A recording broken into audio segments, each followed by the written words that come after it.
मुझे उर्मिला से मिलना है। कैसी है वो?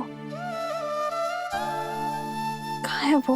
वो तो अब तक सोई हुई है, वर्षों से आंख नहीं खोली, अपने पति को दिए हुए वचन का पालन कर रही है।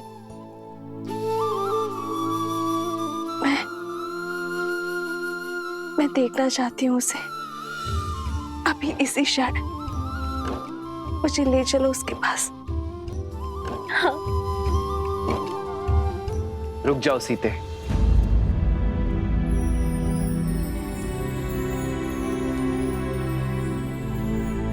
उर्मिला का प्रण पूरा होना अभी शेष है सीते। उर्मिला अपनी निद्रा केवल लक्ष्मण की उपस्थिति में ही तोड़ सकती है। जाओ लक्ष्मण, और जाकर अपनी पत्नी से मिलो। तुम्हारे और उर्मिला के सम्मिलित प्रण के कारण ही मेरा और सीता का प्रण पूरा हो पाया है।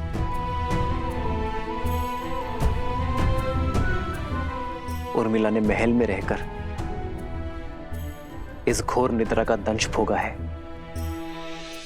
किंतु अब सेवा और संकट का समय समाप्त हुआ मेरे भाई। अब तुम्हारा प्रथम कर्तव्य अपनी गृहस्थी संभालना है। ये शुभता पूर्वजों के गति के कारण आई है। जाओ लक्ष्मण, और उर्मिला को निद्रा से जगाओ।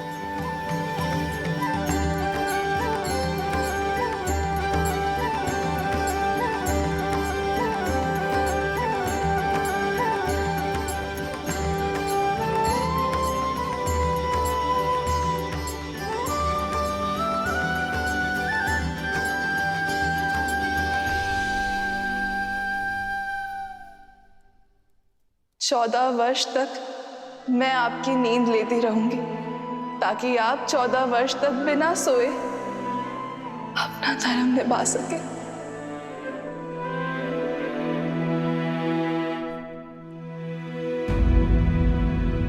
किंतु जो इतने वर्षों से नहीं जागी हैं, वो अभी जागेंगे क्या? मुझे तो बहुत घबराहट हो रही है। श्रुतकीर्ति, निद्रा 4 प्रकार के होते हैं: परिश्रम, मदिरा, मोह और दुख। परिश्रम से आई निद्रा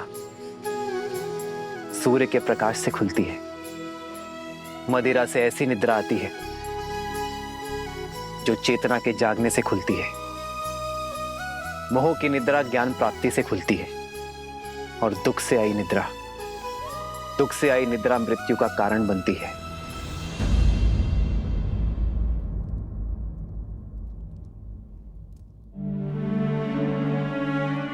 मैं जहां पर भी रहूं आर्य, मेरा मन सदैव आपके पास ही रहेगा। मेरी केवल एक ही इच्छा है आर्य, कि मैं जब भी अपनी आंखें खोलूं केवल आपको देखूं।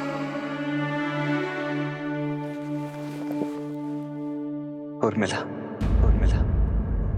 कैसी अभागन हूं मैं। मेरे लक्ष्मण और उर्मिला मेरे कर्मों का भुगतान कर रहे हैं। नहीं मां, उर्मिला की निद्रा कोई श्राप नहीं है। ये तो उसका तप है, प्रेम की शक्ति है। उर्मिला केवल अपनी निद्रा ही नहीं, लक्ष्मण की निद्रा भी ले रही है। ये तो निद्रा देवी का आशीर्वाद है लक्ष्मण और उर्मिला दोनों को।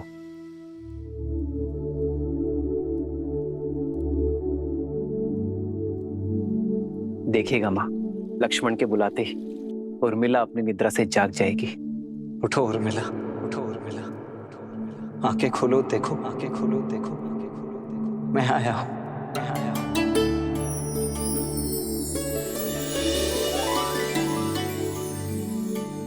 आर्य, आप? हे महादेव, आपके वनवास के प्रस्थान का समय हो गया। आपके प्रस्थान हेतु सहायता करने के बजाय अपनी निद्रा पूरी कर रही थी। क्षमा कीजिए आर्य। कैसी क्षमा उर्मिला, अब किसी को कहीं नहीं जाना है। पर पिताश्री का वचन और राम भैया का प्रण। प्रण पूरा हुआ उर्मिला, भैया का भी और तुम्हारा भी। अब एक प्रण मेरा है, जहां भी रहूंगा सदा तुम्हारे साथ रहूंगा। तुम्हारे प्रेम के सबल ने मुझे बहुत बल दिया है उर्मिला, इसके लिए बहुत बहुत धन्यवाद, कोटि कोटि धन्यवाद। क्या सच में 14 वर्ष तक आप अलग जिए, बिना निद्रा के निकाल लिए? तुमने भी तो यहाँ 14 वर्षों तक बिना भोजन के बिताए हैं उर्मिला। तुम्हारी निद्रा ने मेरी थकान को हर लिया और मेरे भोजन ने तुम्हारे शरीर को पोषण दिया। दाम्पत्य जीवन का ये आदर्श, यही तो भैया ने हमारे माध्यम से संपूर्ण संसार को दिया है कि पति पत्नी दोनों एक दूसरे के पूरक होते हैं, जीवन के भी, प्राणों के भी और समर्पण के भी। और तुम्हारे समर्पण का तो कोई मूल्य ही नहीं है उर्मिला।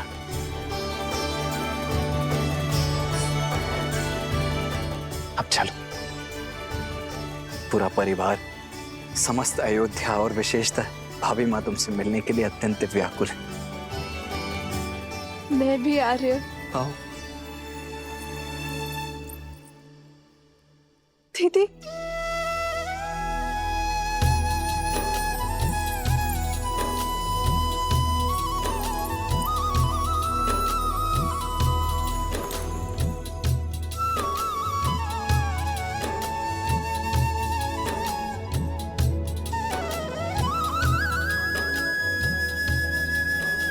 बालपन से लेकर आज तक मेरे हर निर्णय, हर कार्य में साथ दिया है तुमने।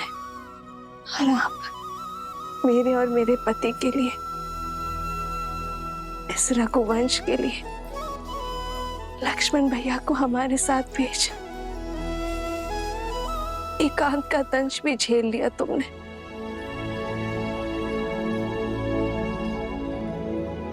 ना जाने ये ऋण कैसे चुका पाऊंगी मैं। और अब तुम मुझसे छोटी नहीं रही उर्मिला, तुम इस संसार के सबसे बड़ी सतियों में से एक हो। मैं वो चंद्रमा हूं जो अपने दीदी के प्रकाश से तेज पाता है। मैं आपसे कभी बड़ी हो ही नहीं सकती दीदी। और रही बात बहनों के बीच, ऋण की बेड़ी नहीं, आलिंगन का बंधन होता है।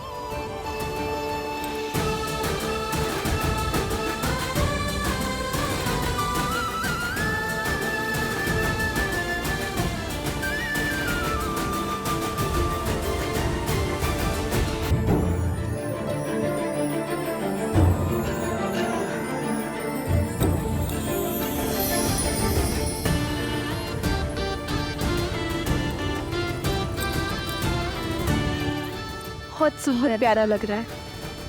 ये कैसा है दीदी? अरे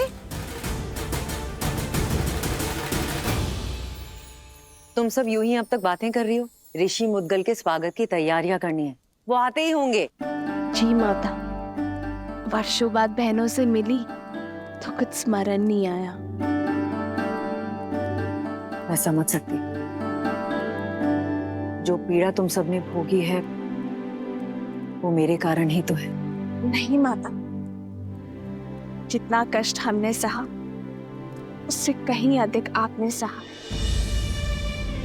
और शारीरिक कष्ट से कहीं अधिक मानसिक कष्ट होता है माता।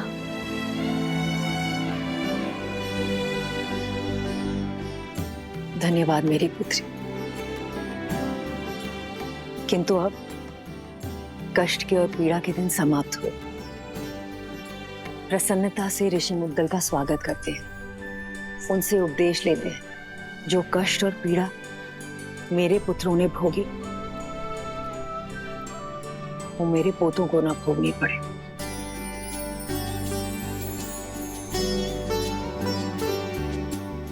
और अब तो केवल इसी समाचार की प्रतीक्षा है कि कब मुझे ये बताया जाए कि मैं मां से दादी बनने वाली। अरे तुम सब यूं ही शर्माती रहोगी या चलोगी मेरे साथ? शीघ्र चलो और गुरुजी का आशीर्वाद लो। जी। तो श्री राम के जीवन से दुख का हर मेघ छट गया। अब सब शुभ ही होगा। इतनी शीघ्र भूल गए पुत्र? धूप छांव दिन रात की भांति ही अच्छाई और बुराई भी सदा साथ ही रहते हैं।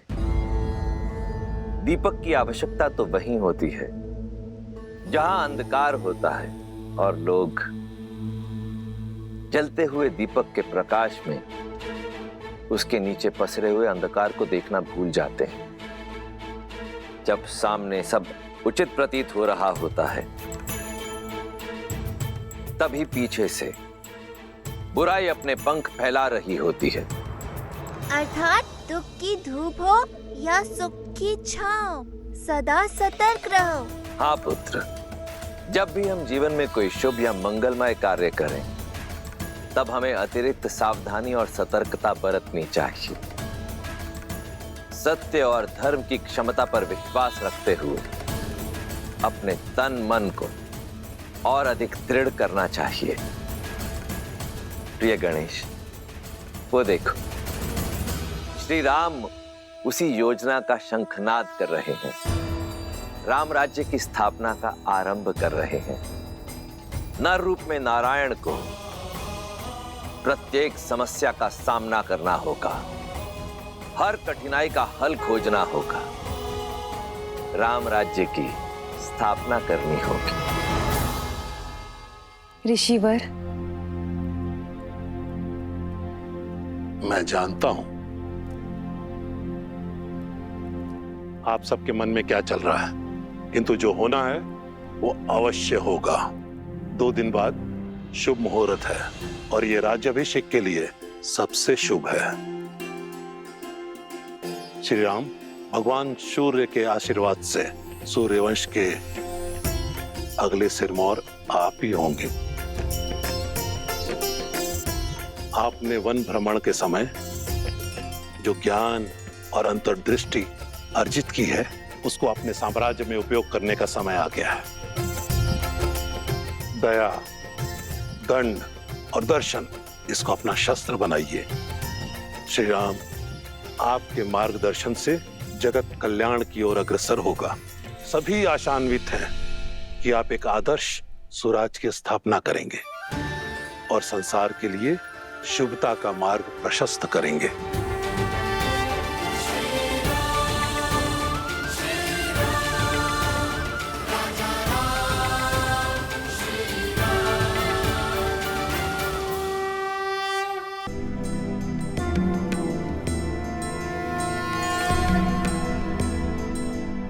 ऋषिवर, एक प्रश्न है जो बार बार मन को कचोटता है। क्या उसका उत्तर मिल पाएगा? पूछिए राजमाता। ऋषिवर, एक संतान माता या पिता का पाप या पुण्य भोगती है, तो मुझसे ऐसा कौन सा पाप हो गया कि मेरे पुत्र और पुत्रवधू को वन की पीड़ाएं भोगनी पड़ी?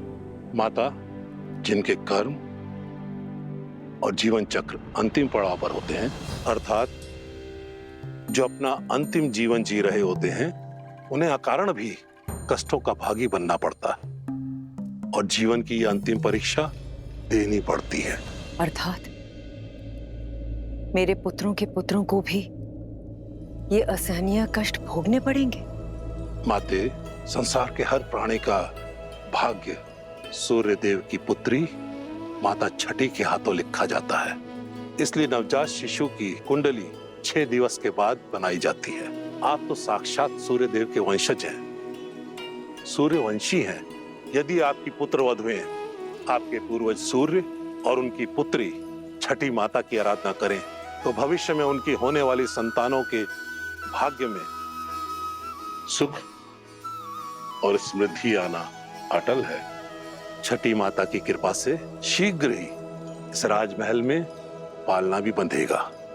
और किलकारियां भी गूंजेंगी।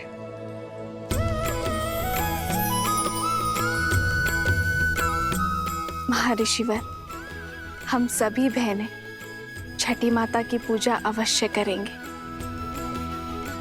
ऋषिवर, इस मन में मैं संदेह लेके आई थी, उस मन में आस भरने के लिए बहुत बहुत धन्यवाद।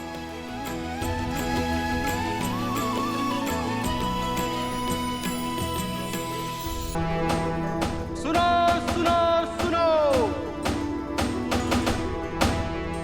2 दिन के बाद हमारे श्री राम का राज्याभिषेक शुभ घड़ी में होने वाला है। सारी प्रजा को निमंत्रण है कि इस पावन अवसर पर उपस्थित रहे। सुनो सुनो सुनो।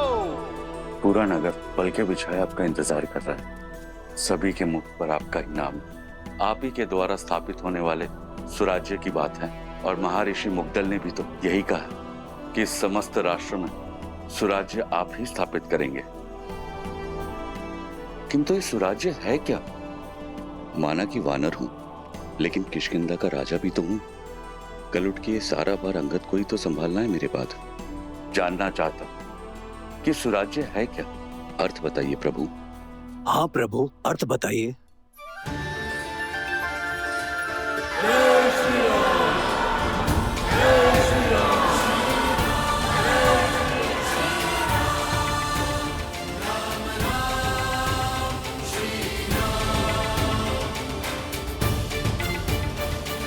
सुराज्य का अर्थ जानना था ना मित्र।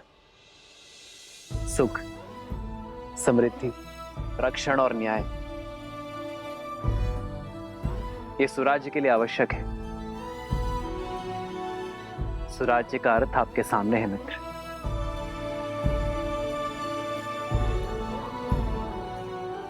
प्रजा के मुख पर जब खुशी हो, क्या वही स्वराज्य कहलाता है? जब राजा को देख प्रजा के मुख पर प्रसन्नता हो, वो सामान्य राज्य है। प्रजा के चेहरे पर जो स्मित है, वो एक सुखद बदलाव और समृद्ध भविष्य की अपेक्षा है। प्रजा को आशा होती है कि राजा उनके दुख सुनेगा, उनकी पीड़ा हरेगा। पर सुराज्य वो जब प्रजा को देख राजा के मुख पर प्रसन्नता हो, राजा को संतुष्टि हो कि वो अपनी प्रजा की अपेक्षाओं को पूर्ण कर पाया है। जब राजा को यह विश्वास हो कि वो अपनी प्रजा के जीवन में बदलाव लाने में सक्षम है, वो है सुराज्य। प्रजा को देख एक राजा तब मुस्कुराता है जब वो जानता है कि ना राजा के मन में कोई प्रश्न है, ना ग्लानि है, ना पीड़ा है, और ना ही उसके प्रजा के मन में। आज मेरी प्रजा के मुख पर स्मित है। मैं अपनी प्रजा की अपेक्षाओं को पूर्ण कर सुराज्य को अवध में लाना चाहता हूं मित्र। और जब यह क्षण आएगा, तब मेरे मुख पर स्मित होगा। आओ मित्र।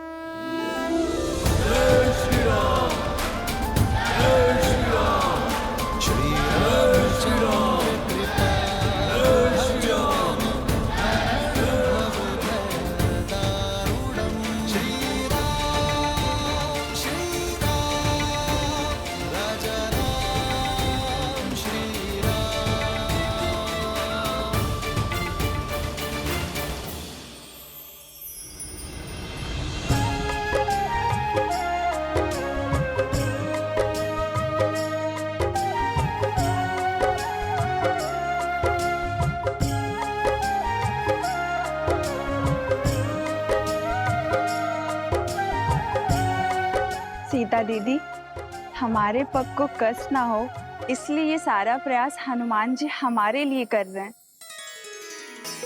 किंतु हमें ये सब भा नहीं रहा। हनुमान केवल हमारे लिए नहीं कर रहा है श्रुत कीर्ति, हमारे पीछे हमारी प्रजा की स्त्रियां भी हैं। उन्हें कष्ट ना हो, ये उसका उद्देश्य है। हाँ दीदी, पर ये सब केवल हमारे कारण ही हो रहा है ना? हाँ, ये आरंभ है और इसे रोज का नियम बनाना होगा।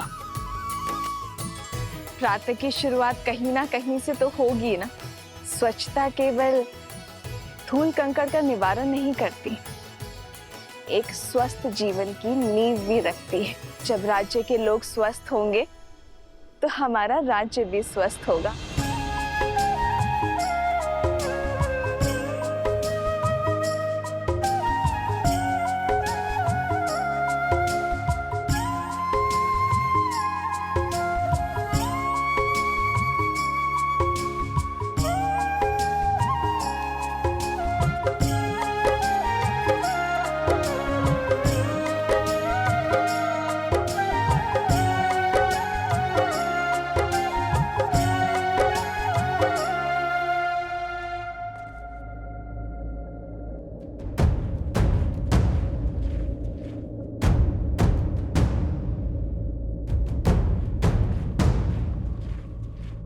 जिस दिन का स्वप्न मैं वर्षों से देख रहा था, वो दिन भव्य और गरिमापूर्ण होगा।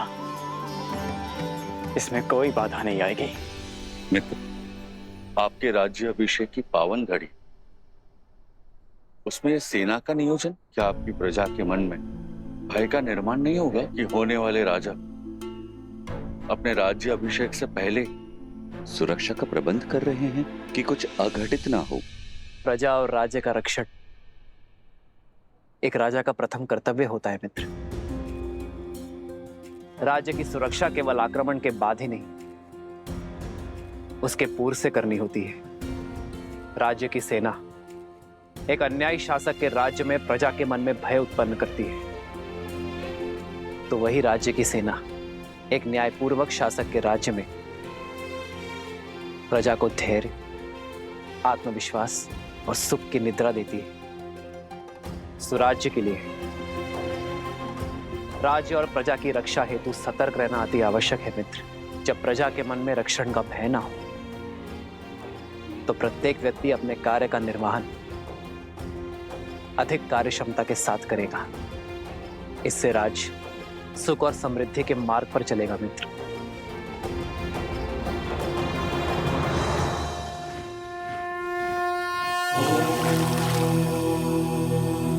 शांति शांति शांति।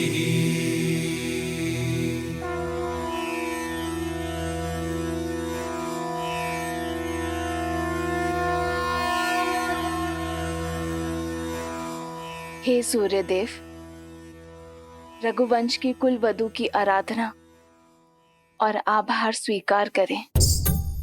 हे छठी मैया, ये समस्त राज्य हमारी संतान है, इनका भविष्य सुखमय और समृद्ध बनाइए। अपने तेज से हम सबके जीवन में सुख और समृद्धि का प्रकाश फैलाइए।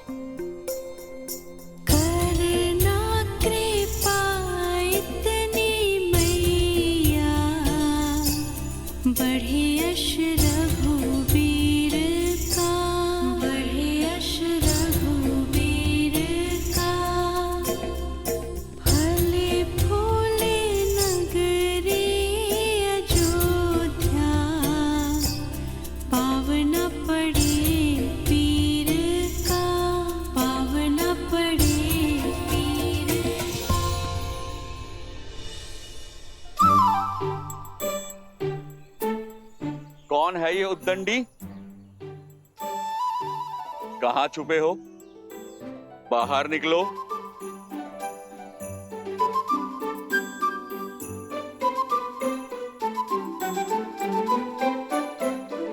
क्षमा कीजिए प्रभु। किस बात की क्षमा? वो हमारी गेंद आपको क्षति पहुंचाई। इसका दंड तो अवश्य मिलेगा, किंतु दंड से पहले एक बात जानना आवश्यक है कि किसी भी क्रीड़ा में ये विशेष ध्यान रखा जाए कि किसी को हानि ना हो, किसी को क्षति ना पहुंचे। जी प्रभु, हम दंड के लिए तैयार हैं। पहले वचन दो कि इस बात का ध्यान रखोगे। हम वचन देते हैं, अवश्य ध्यान रखेंगे। तो अब दंड के लिए सज्ज हो जाओ। अपना हाथ आगे करो।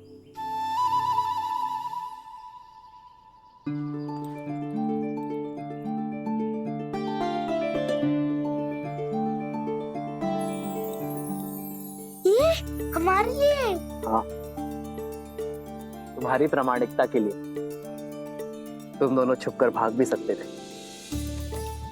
परंतु तुम बुलाने पर आए, अपनी भूल स्वीकार कर दंड का सामना भी किया। यही प्रामाणिकता जीवन भर बनाए रखना। चलो अब एक और खेल खेलते हैं। ये देखते हैं कि तुम सब में सबसे वेग से कौन दौड़ता है। भागो।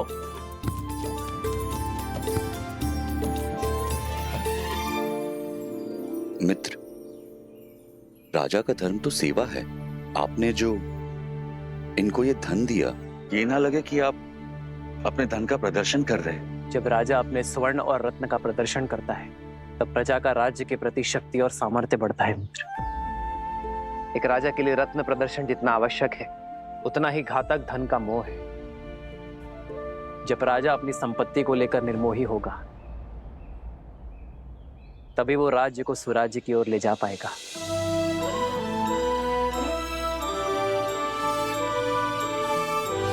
राजा की संपत्ति पर प्रजा का गर्व और राजा के लिए भार हो, यही सुराज्य का सार है। जब राजा अपनी संपत्ति पर गर्व ना करे और उसे अपने कार्यों में प्रयोग करे, तभी राज्य सही अर्थ में सुराज्य होता है।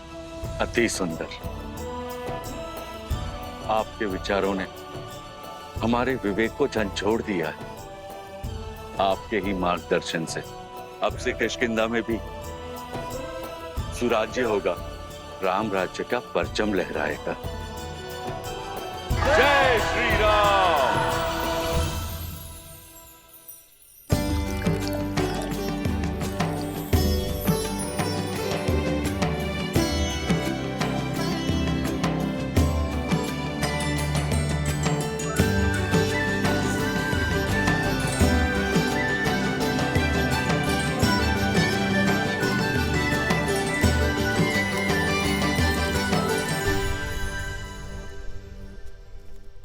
अपराधी हो तुम सब।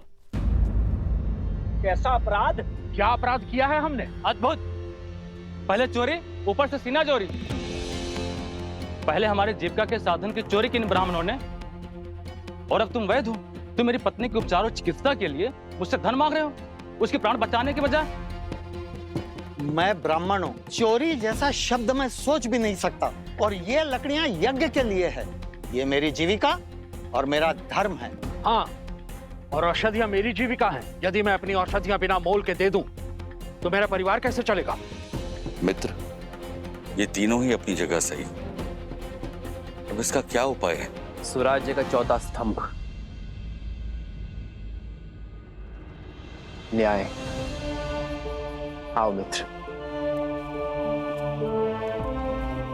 प्रभु, प्रणाम प्रभु। क्या हुआ? ये कोलाहल क्यों है अयोध्या में? कोई बात नहीं रघुनंदन, हम तो बस ऐसे। प्रजा का राजा से समस्या छुपाना राजा की हार और राज्य के पतन का सूचक है। निसंकोच कहिए। प्रभु, पूरे दिन सूर्य के ताप में जलकर गिरी हुई लकड़ियां एकत्रित की थी, परंतु बीच में हमारी कुल्हाड़ी टूट गई। हमने लकड़ियां सूखने के लिए छोड़ दी थी, सोचा इन्हें बेचकर पुनः अपना कार्य प्रारंभ करेंगे। किंतु इन ब्राह्मणों ने हमारी लकड़ियों का उपयोग यज्ञ में कर लिया। प्रभु, प्रभु, शास्त्रों के अनुसार स्वयं गिरी हुई लकड़ियों का उपयोग केवल यज्ञ में ही किया जाता है। अब आप ही बताइए, शास्त्र नीति का पालन करके हमने क्या अपराध किया है, पाप किया है? यहाँ किष्किंधा के राजा मेरे मित्र वानर राज सुग्रीव उपस्थित है। क्यों ना वो इस समस्या का हल बताए। इन ब्राह्मणों का कोई दोष नहीं। ना आप असत्य कह रहे हैं, ना आपने कोई अपराध किया है, ना हमारे वैद्यराज का कहना गलत है। प्रभु, अगर कोई गलत नहीं है तो ये कलेश क्यों? इसका समाधान क्या है प्रभु? शास्त्रों के अनुसार यज्ञ में स्वयं गिरी लकड़ियों का ही उपयोग करने का निर्देश है, इसलिए ब्राह्मण निर्दोष है। किंतु ब्राह्मणों के लिए न्याय वनवासियों के अन्याय का कारण बना, और वनवासियों का अन्याय वैद्यराज के अन्याय का कारण। वनवासियों की आजीविका का साधन उनसे छिन गया, उनका जीवन चक्र हिल गया। ऐसे में उन्हें पुनः सशक्त करने का दायित्व किसका है? भूल समझ में आ गई प्रभु, यह समाज का कार्य है। यज्ञ के उपयोग में मिलने वाली सुविधा का मूल्य देना हमारा धर्म है, और इसीलिए वनवासियों को नई कुल्हाड़ियां हम देंगे। अपना कर्तव्य हम निभाएंगे। प्रभु, हमारे न्याय का आधार धर्म हो चला था, इसीलिए हम भटक गए थे, जबकि हमारे धर्म का आधार न्याय होना चाहिए। मित्र, आज ये घटना आपके समक्ष हुई, इसीलिए ये न्याय हुआ, परंतु तुम्हारी अनुपस्थिति में ये हुआ तो क्या करोगे? जिन्हें आवश्यकता है पहले उनकी सहायता करेंगे मित्र। आप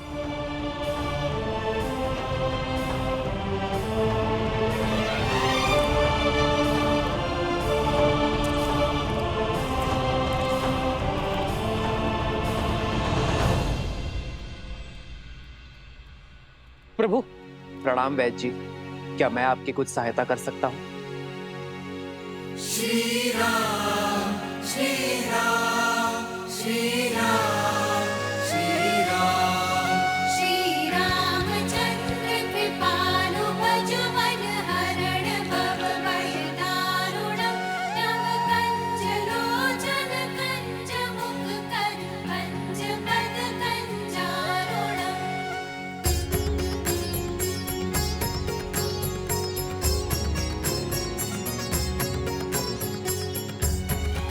मृत्यु अवश्य ही परमात्मा के हाथ में है, किंतु जब किसी की मृत्यु को अंतिम क्षण तक टालने के लिए पूरा परिवार, अपितु पूरा समाज जुट जाए, तब बनता है सच्चा और आदर्श राज्य। जब किसी के दुख के क्षण में ना कोई ऊंच नीच, ना कोई जात पात का विचार आए, वो कहलाता है स्वराज्य। जब राजा अपनी प्रजा के लिए उससे अधिक कर जाए, जिसमें वो सक्षम है, तब बनता है स्वराज्य।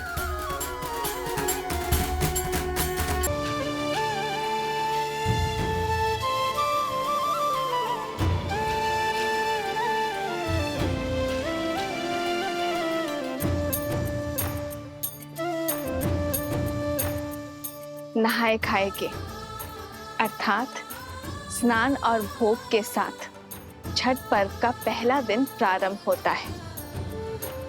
इस भोग को खाने के बाद हमें 36 घंटों का व्रत रखना होगा, अर्थात परसों भोर।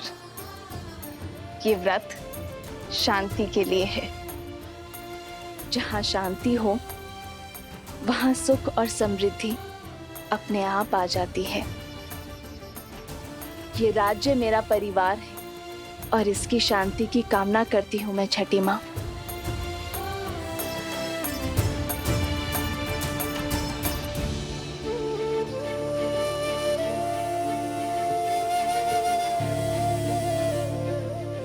वहां प्रभु श्री राम और यहाँ माता सीता संसार को जीवन जीने का पाठ सिखा रहे हैं। इतने से समय में इतना कुछ सीखकर मैं तो धन्य हो गया।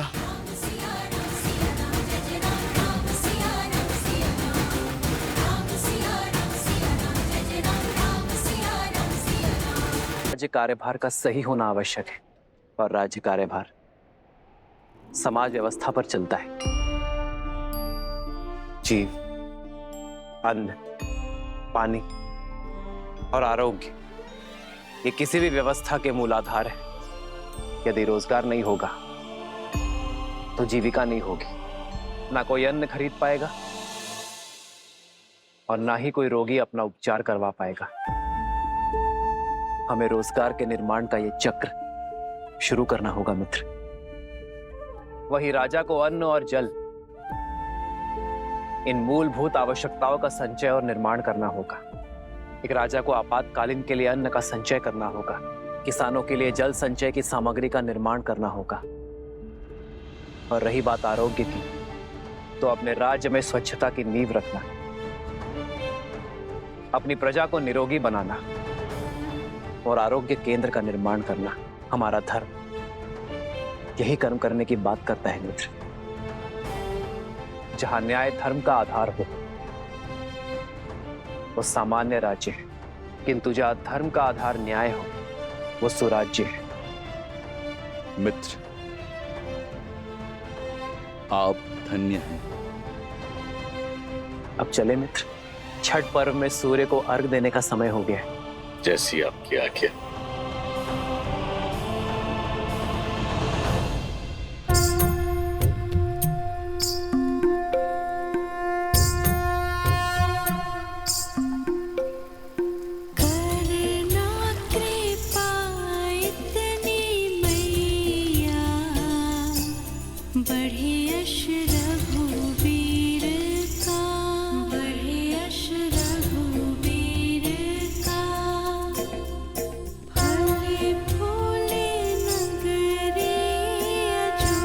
मेरे श्री राम सदा सदा के लिए अयोध्या के होने जा रहे हैं। राज्याभिषेक के इस शुभ दिन पर उन्हें आशीर्वाद दीजिएगा छठी मैया।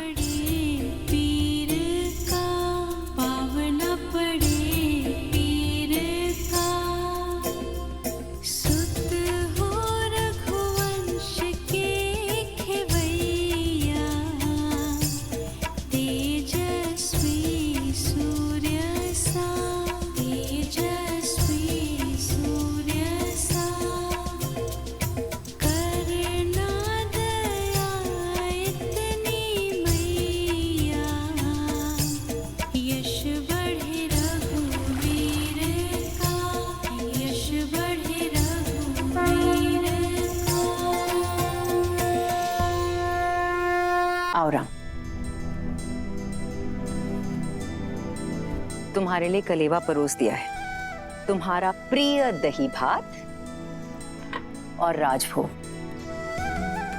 सब है, ग्रहण करो।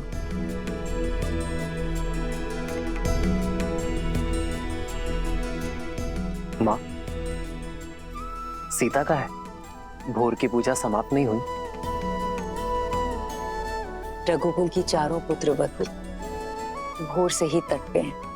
महर्षि मुद्गल के कहे अनुसार छठी मैया की पूजा कर रही हैं।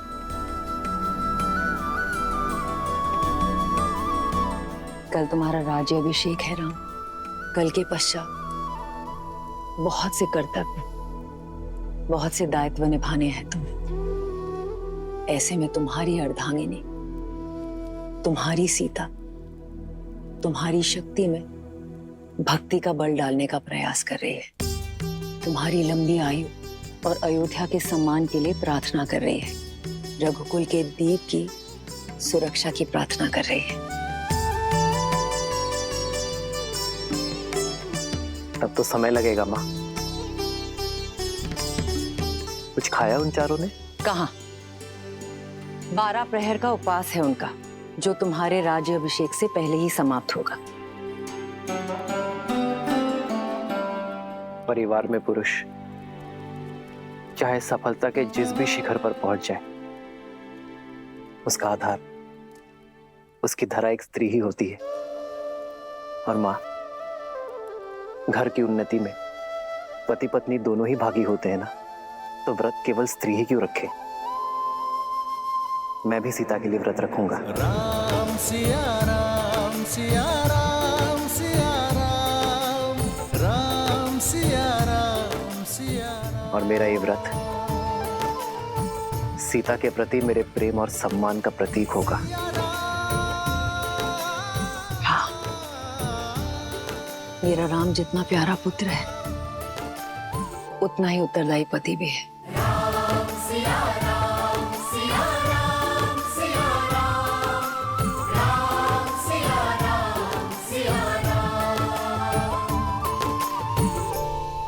प्रणाम प्रणाम ऋषिवर।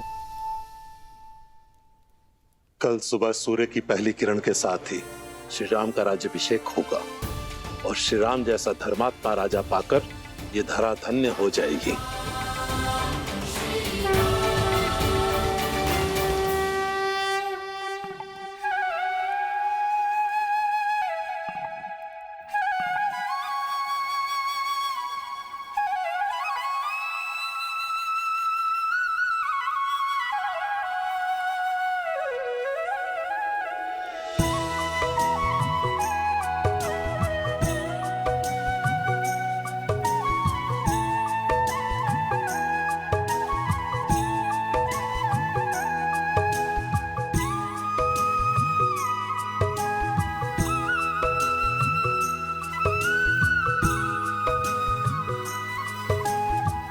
हमारे कारण इन्हें भी प्रातः उठकर आना पड़ा। बेचारे, लगता है अभी भी मीठी निद्रा के स्वप्न देख रहे हैं।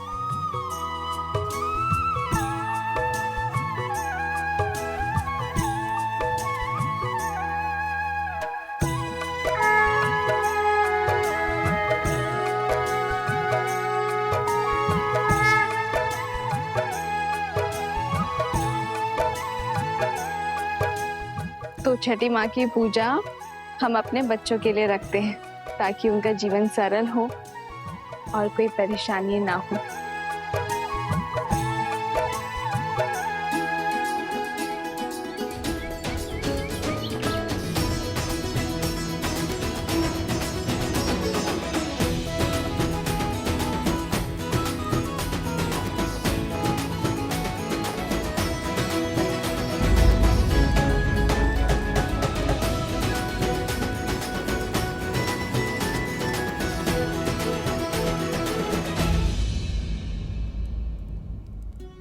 पिछले 14 वर्ष से हमें जिस दिन का इंतजार था, तुम उसका भाग नहीं बनना चाहती हो।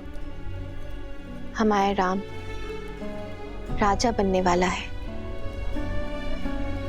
चलो केकई, ये समय बीती बातों का शोक मनाने का नहीं, आने वाली घड़ी के सुख में रंगने का है। आपको मुझ पर क्रोध नहीं आता? इस समय भी आप मुझे अपना दोषी नहीं मानती? केकई दीदी, वनवास में जाने से पूर्व स्वयं राम ने तुम्हें क्षमा कर दिया था और हमने भी आपको क्षमा कर दिया था। मुझे राम के प्रति तुम्हारे प्रेम में ना पहले कोई संदेह था ना है।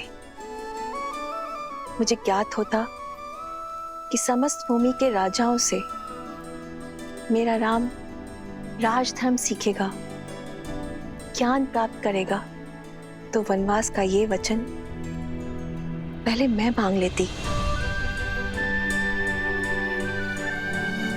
दीवे, आपके भीतर ममता ही नहीं, बुद्धि माता का सागर बहता है। धन्यवाद दीदी। तो दीदी, तनिक आप भी इस ज्ञान की गंगा में गोता लगा लीजिए। भूल का भार छोड़िए और पुत्र के राजाभिषेक में चलिए। सियावर रामचंद्र की, सियावर रामचंद्र